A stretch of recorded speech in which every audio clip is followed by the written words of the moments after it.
اور میں اللہ نے قرآن میں فرمایا ہے پھر میں بارشیں برساؤں گا، پھر میں پھل دوں گا، پھر میں بیٹے دوں گا۔ آقا کا فرمان ہے، مفہوم ہے۔ اور بہترین خطا کار وہ ہے جو توبہ کرنے والا، جو بندہ کہتا ہے ایسی راہیں کھل جاتی ہیں کہ مولا مجھ سے بڑا کوئی دنیا میں مجرم ہے ہی نہیں۔ آئیں پھر ایک اور چیز بھی تحفہ دیتا ہوں، حضرت امام حسن کا، یہ وہ گھرانہ ہے اہل البیت کا جن کی برکتوں سے معاشرے کو، زمانے کو دنیا بھی ملی، دین بھی ملا، عشق بھی ملا، حرمت بھی ملی، عزت بھی ملی، وقار بھی ملا، مانگنا بھی ملا، رونا بھی ملا، اشک بھی ملے، آنسو بھی ملے، اور اللہ کے خزانوں سے لینے کا مزاج بن گیا۔ اللہ سے لینے کا مزاج انہوں نے بنایا۔ امام حسن بیٹھے تھے جو حضرت امام حسین کے بڑے بھائی تھے رضی اللہ تعالیٰ عنہ، سلام اللہ رضوان اللہ تعالیٰ علیہ اجمعین۔ تو آپ کی خدمت میں ایک شخص آیا، کہا کہ فصل جو ہے وہ میری بہت زیادہ، اس کی کھجور کی بارش ہی نہیں ہے، اور میں نے کچھ جو بیے ہوئے ہیں، کچھ فلاں چیز ہے، بارش ہی نہیں ہے، بارش کی دعا فرما دے۔ پھر میں دعا کرتا ہوں تو ایسا کر، سارا دن استغفر اللہ پڑھا کر، استغفر اللہ استغفر اللہ استغفر اللہ استغفر اللہ۔ وہ چلا گیا۔ ایک اور آیا، یرسل السماء علیکم مدرارا، بارش۔ ایک اور آیا، کہا کچھ بھی نہیں ہے۔ ایسا ممکن ہے کہ میں مالدار ہو سکتا ہوں؟ ہاں ہو سکتا ہے۔ تو فرمایا سارا دن استغفار کیا کر، استغفر اللہ پڑھا۔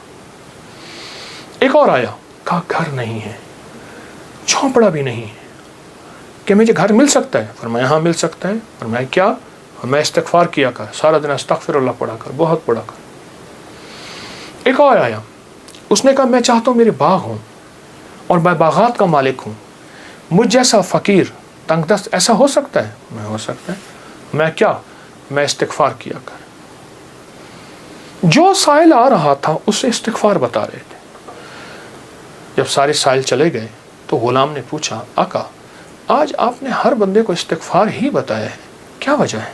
اور میں اللہ نے قرآن میں فرمایا ہے کہ جب تم استغفار کو لازم پکڑو گے، جب استغفار کو لازم پکڑو گے، پھر میں بارشیں برساؤں گا، پھر میں پھل دوں گا، پھر میں بیٹے دوں گا۔ اس میں ایک سائل وہ بھی آیا تھا جس کی اولاد نہیں تھی، اسے بھی فرمایا استغفار کر، اور اس نے میاں بیوی نے خوب استغفار کیا اور اپنے بیٹے عطا فرمائے۔ مدرارا بے اموال و بنی، انہارا، بیٹے، نہریں، نعمتیں، میوے، رزق، استغفار۔ اچھا استغفار سے مراد کیا ہے؟ استغفار، میں کسی ملک کے ایئرپورٹ پہ جا رہا تھا تو ایک صاحب نا 4 ویل والا وہ بڑا سا وہ تھا بریف کیس، اس کے ہینڈل سے اس کو چلائے جا رہے تھے ایسے تیزی سے، تو ایک دم فلائٹیں نکل رہی تھیں، راستہ تھا، تو ایکسکیوز می ایسے کرتے نہیں، یوں نکل رہے تھے، تو مجھے استغفار یاد آیا، اور ایکسکیوز می کہتے تھے نا، لوگ راستہ دے دیتے تھے۔ اچھا، جب بندہ استغفار کرتا ہے ایسی راہیں کھل جاتی ہیں، ایسے راستے کھل جاتے ہیں، ایسی منزلیں آسان ہو جاتی ہیں۔ کیوں؟ فرمایا تم سارے کے سارے خطا کار ہو، آقا کا فرمان ہے، مفہوم ہے، اور بہترین خطا کار وہ ہے جو توبہ کرنے والا۔ استغفار کے معنی یہ ہے کہ اللہ میں اعتراف جرم کرتا ہوں، اعتراف جرم کرتا ہوں۔ ہمارے یہاں ایک گھر کے قریب نا ایک دوسری گلی میں آرا مشین تھی، یہ لکڑیاں کاٹنے کی، تو اس کا ایک ٹریکٹر ڈرائیور تھا، پرانا روسی ٹریکٹر تھا جو بڑے بڑے تنے اٹھاتا تھا اس کے درختوں کے۔ تو ڈرائیور جو تھا وہ ہمیشہ جو ہے وہ گاڑی اپنا ٹریکٹر درمیان میں چلاتا تھا، کبھی دائیں بائیں اتارتا نہیں تھا، پھر لڑائیاں بھی ہو جاتی تھیں، جھگڑے بھی ہو جاتے تھے، مار کٹائیاں بھی ہو جاتی تھیں۔ وہ ڈرائیور میں نے دیکھا ہوا بیچارہ ایک حادثے میں فوت ہوا۔ اچھا اس کے مزاج میں ایک عجیب بات تھی، وہ نا جاتے ہی لڑائی کر لیتا تھا، جھگڑے کر لیتا تھا، کبھی ٹریکٹر کا ویل نیچے نہیں اتارتا تھا۔